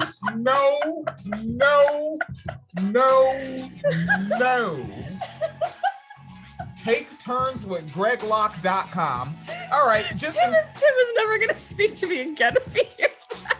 And let's just refresh folks on why we are laughing at that. So twice we've had Tim Woodman on the program. And Tim Woodman is a professional, seasoned, over 2 decades, BDSM pornography performer, has his own website, takes shit very seriously, takes safety very seriously, takes ethics very seriously, and is, kind of like us, an SJW, if we're still proudly calling ourselves that. And while we're riffing on the program, we get the interview part done. That's constructive. And now we're kind of keeping it casual. And we end up making this running joke where if you put .com after any sentence, it now can be a BDSM website And then, so we just do that like throughout the day, right? Like we'll just read somebody's bumper sticker or something, just put .com and then laugh about it. Right. And so take turns with GregLock.com. That is fucking hide your twinks, hide your bears. Or else they're gonna have to take turns with Greg Locke. Whatever, it's just gonna be a bunch of like dominatrixes. Yeah, that's I still think that's why Alex Jones calls Nancy Pelosi a whore like that. Because he is just sure that she is a dominatrix of which services even he can't afford. And he really wants it. Like he wants, like, come on, smack me and call me a globalist. Smack me and call me a globalist. Come on, just call me the N-word. I won't tell anybody. Oh no. Call me the N-word. Matter of fact, not N-word. Call me Moon Cricket. Alex Jones likes to get pegged. And call the N-word. No. No, Moon Cricket? No. Nah, just straight up coon. No. He wants like some weird white, like anti-white thing. Oh God. Yeah. It's funny saying those out loud. So you want to call him a fucking Mick? Yeah, like a colonizer or something. I don't know. Like, we're gonna have a Donnybrook in your ass, you fucking Mick. Is that what she says to him? Probably into something like that. No, I'm using slurs about Irish folks. That's fucking foul. Horrible. We can't do that. We can't do that. It's weird, but when you're black, you don't really care. You're just like, fucking everybody has a slur for me. There's slurs for me in languages that I don't even speak. Man, come on, man. You don't even associate anyone else's slurs with any action. You're just like, what? Oh, you got called that? And then did the ropes come out? We just have an attitude. We have such an attitude. We're niggas with attitude on some level. I mean, yes, we are. God's about to bring the whole house down, ladies and gentlemen. These bunch of sex trafficking mongrels are about to be exposed. These bunch of pedophiles in Hollywood are going to be exposed for who they are. All right, now, fact is, it's not just that they're going to be exposed, and also for the folks looking at the video, yes, again, like I said, they're under a fucking circus tent. Yes. It's his church. Yes. All right, they don't even have pews. They have fold-out chairs. It's fucking rowdy. And but he knows who they are, though, as well. All right. Yeah, that's why he keeps calling them they and not by their names. He sure does. I don't care what you think about fraudulent Sleepy Joe. He's a sex trafficking, demon-possessed mongrel. He's of the left. He ain't no better than the Pope and Oprah Winfrey and Tom Hanks and the rest of that wicked crap. God is good. Huh? You said he's just saying they, Look, huh? look, all I know is I just want to be at a dinner party that involves the Pope, Tom Hanks, Oprah, and Joe Biden. Like, what the fuck happened that those four people got into a room together? Sex trafficking. Sex trafficking. Sex trafficking mongrels. You ain't here? You know what? See, you're not listening to the white man. That's why he has to keep talking. Don't bring the doesn't whole have to. He doesn't have to. house down. I said he's going to bring the whole house down. He's going to burn the whole thing to the ground. He's going to expose all these bunch of pedophiles. The White House? Is he talking about I'm telling you, the White House up there? Just the house. It doesn't matter what he's saying. Fuck. He's yelling. He has an accent that sounds like mine. Sharp haircut. His wife is blonde. I will follow this man. In a circus tent. Yes, in a circus tent. He's going to expose Kamala Harris for the Jezebel demon that she is. For the Jezebel demon that she is. For the Jezebel demon that she is. I don't know why pastors don't talk about this. I don't know. The Jezebel demon. Y'all have got to let those fucking Willie stories go. You gotta let those stories go, but also like I peep how actually no, you know what? No, never mind. And that's where all that Joe and the hoe shit came from. Right? You ever see like that's just straight up on bumper stickers and t-shirts and whatnot. And we're Michigan residents. We see it. We see Joe and the hoe so often. Man. God damn. Like Kamala Debbie, stop comparing her to sex workers, my nigga. Honestly. She hates them more than you. Actually, yeah, she does. Yeah. Which is pretty impressive. Yeah, like Kamala Debbie hates sex workers more than misogynist men. Tough stuff. Well, I do. They don't want to seem crazy. I'm already crazy. All right. I believe you. I mean, I normally don't believe in self-diagnosis, but all right. People like, do you really think it's that much of an epidemic? Oh, Sex trafficking, mongrel. Oh, let me let Elise know in the archive chat space. No, this is not comedy. This is an actual American pastor. And also, this is freedom of speech. Yep. All right. Like when you see American white leftists bemoaning that we might lose freedom of speech, it's always on behalf of guys like this. Mm-hmm. They never bemoan freedom of speech when it's anything but these guys. Yep. And this freedom of speech, yeah, causing death. Mm-hmm. Frankly, some of it causes murder as well, which is also death. Mm-hmm. I've been right about all of it. He's also been right about all of it. I don't know what it is, but it needs to go away. He's right about it. I know that. Been right about all of it. Wow. Yes. Yes. These wicked fools don't win in the end. They don't win in the end. I'm just laughing at that. That's funny. I'm just laughing at the last comment. Like, seriously, So this is serious? Bull crap is Yes, that. It is this is bull serious. crap. Say This is amen. actually serious. I know you've never been to a church where a pastor told you to say amen after I said bull crap. It's better than what I want to say. I call it real BS, biblical stupidity. Biblical. Oh, damn. That was a hot line for that audience. BS, biblical stupidity. That was a hot line for that crowd. Stupidity. So I know I wasn't going to say nothing about it, but I think I feel froggy enough. I'm going to jump right now and just say this. I am not apologizing for what I said on this platform last week. The Delta variant was nonsense then. It is nonsense now. All right. The Delta variant is nonsense. This is the guy, and this was up on August 1st. Again, this guy is who this article is about, where right-wing pastor Greg Locke is to join multiple GOP politicians at a North Carolina conference. And the Republican representatives will be Ted Budd and Madison Cawthorn of North Carolina, and they're both listed as confirmed speakers, as are Aaron Pare, David Willis, Vicky Sawyer, Ted Alexander, all of whom are members of the North Carolina State Legislature. Is Madison Cawthorn the guy in the wheelchair? Cawthorn, I've heard that name before. I don't know if that's the wheelchair or the eye patch. My God, why are there so many black people at this thing? Nigga. Ew. Black people love a white Jesus, man. Ew. And it was funny because as you were saying his name, I'm looking at the list. Joe Arpaio is going to be there. Baby.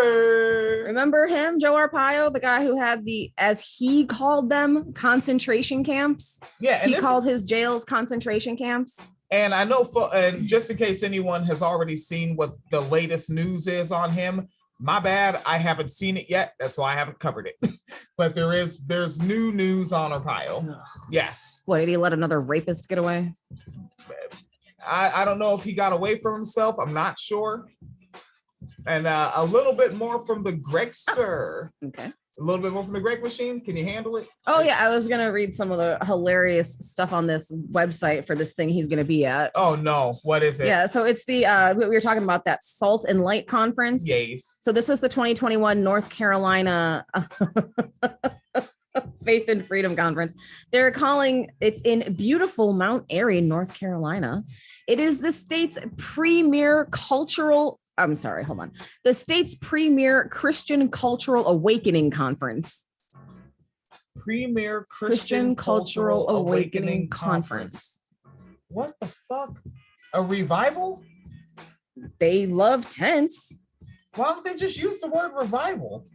Because it will make people laugh and think about circus tents. Wait, why? Revival is Big tent revival. They used to have them in tents. Oh. I don't think they're ashamed of the tent thing. I think they may actually be proud of it because maybe they're saying it's a circus of love. It's definitely a circus. Yeah. The North Carolina Faith and Freedom Coalition, Salt and Light 20. Why the fuck is this name so long? This is the official name of this fucking thing. The North Carolina Faith and Freedom Coalition, Salt and Light 2021 conference. Fine. It welcomes leaders to the platform who are declaring the truth of God's word to the cultural issues of the day. This year's event brings those who are engaged on the front lines of the cultural battle to educate, equip, and encourage attendees to stand up and become part of the cultural conversation, encouraging attendees to follow biblical mandate of being salt and light. What I'm hearing a lot is of fuck the Constitution. We want a theocracy. That's what I'm hearing. Yep. Some speakers include Mike Huckabee. Oh, shit. Is that the one who sold people cinnamon to cure their diabetes? Yes. Yeah, that's a real thing, folks. And that's why Robin Kincaid of the Head On Radio Network, do not misgender Robin Kincaid, please. Robin Kincaid of the Head On Radio Network calls him Mike Hucksterby. Yes. And that's probably why I say huckster so much. Mark Robinson, who is Black and apparently the lieutenant governor. Ugh, he has creepy uncle energy in this picture. Yeah, I hate what men have done to the word uncle. Yeah, because I became one, and like it's like now I have to purify that word. Robert Jeffries, a senior pastor for First Baptist Church. Patrick Wooden, who is a bishop at a church somewhere, also Black. This is disappointing. Paul Newby, who is a chief justice of the new of the Supreme Court of North Carolina. Because I feel comfortable knowing that the Supreme Court justice of my state is at an event like this. Kevin Sorbo. Kevin Sorbo? That's the nigga that be in them God's Not Dead movies? Yes, he used to be at Hercules. What the fuck? He's a fucking weirdo. Oh man. Yeah. So Mike Huckabee and the God's Not Dead guy are going to share a stage. I hope they live stream it, please. Ted DiBiase is going to be there. He used to be a wrestler, like WWE. All right. Well, there's going to be a lot of brothers. All right. It's not gay. It's just a brethren. Dr. Ralph Reed, this dude looks like a pedophile.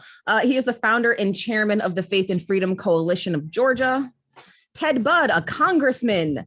Pat McCrory, the former governor and a candidate for Senate. Mark Walker, a former congressman and a current candidate for Senate. Madison Cawthorn, current congressman.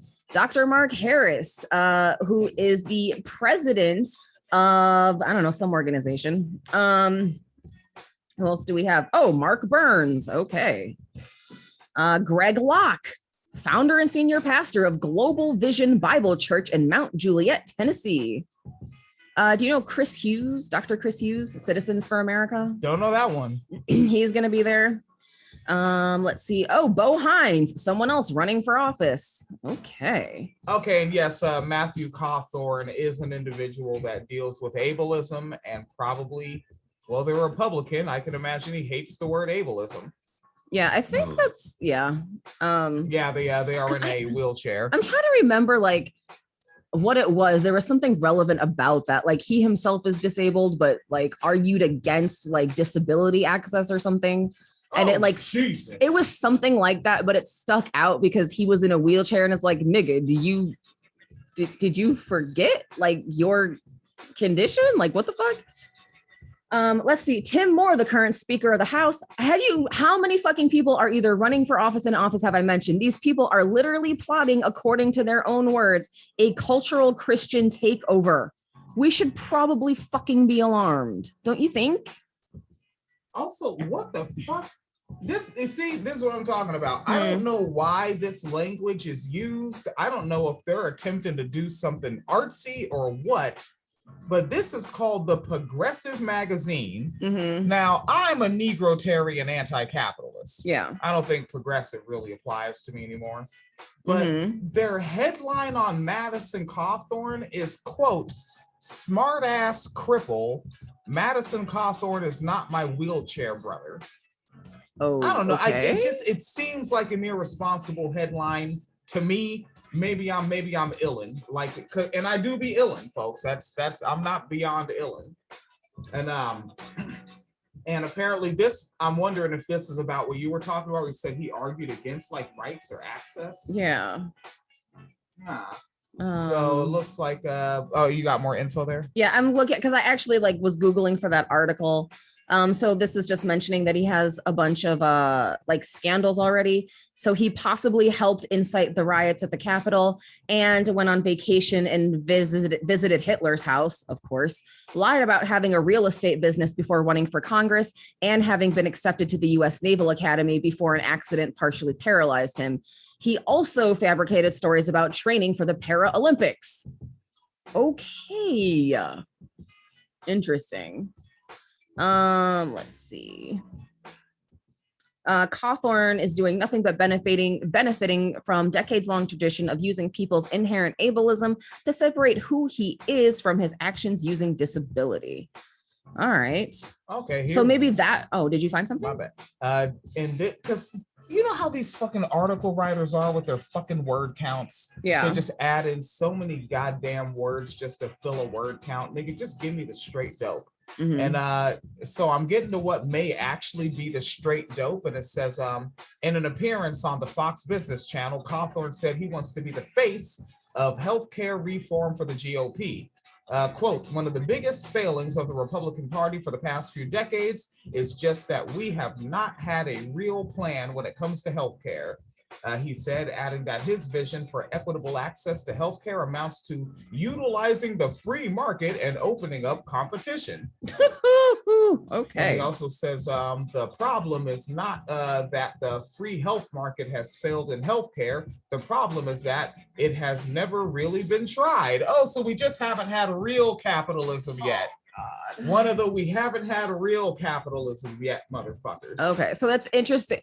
But actually, now that's interesting with that context that he's saying that. But then this article, he's lying about all his ableism shit, like lying about training for the Paralympics and shit. Yeah. Right? Lying about having all these businesses that he doesn't have. Okay, so that's this guy. All right. That's Cawthorn. And went to Hitler's house. Fucking white supremacists be weird as fuck. What's all like? Why do you have to go to you again, nigga? If you're in America, Hitler would have been happy to come to your house. Where did they get their ideas? McMurica, right? Because it was how the McMuricas handling their blacks And natives, yeah. And so Yeah. why are you revering him? But also my thing though is like, again, does this guy keep forgetting he's in a wheelchair? I don't know what you thought Hitler felt about people who were not able-bodied, but it's not good.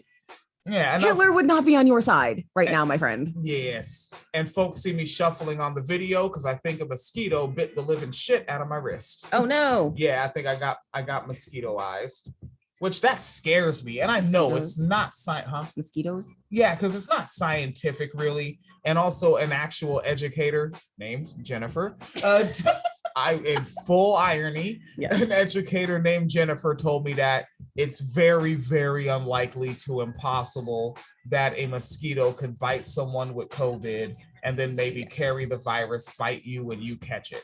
Well, even if you would know if there was a risk though. Why? Did you kill the mosquito? I never saw it. I just Okay. feel the itch later. Okay. Yeah, fucker got me, caught me slipping. And as far as I'm concerned, folks, it is long as hell. I could keep rocking, but that would be ableist of me to be like, Phoenix Calida, keep working beyond your spoon limit for the day. And we are headed into 10 p.m. We do need to take it on to rest. We'll wrap it up. We have more stories, literally. Yes. That obviously it won't be the same episode, but obviously we got more funk for tomorrow. Yep. So let's bring the funk. Shout out to Big Max Loco, who text messages me at work. I have a friend. Aha. Well, at least I have, well, yet again, a friend over the internet that I interact with digitally. 2 friends. Oh, who's the other one? You're my own. Yeah, I remember my thing used to be like, I have only one friend. Right when there was the car crash, Yes. He almost killed my only friend. Yes. I got 2 friends. Max can come over and have cheesecake and a glass of fizzy giggles any goddamn time. All right. winecellarmedia.com, paypal.me/Phoenix and William, patreon.com/winecellarmediafund. I should really shout those things out at the beginning and middle of the episodes as well, because I think that saying it only at the end may actually be hurting me at the business side of things. It might be. It might be. Right. Let's get the funk out of here. There we go. Stop live stream.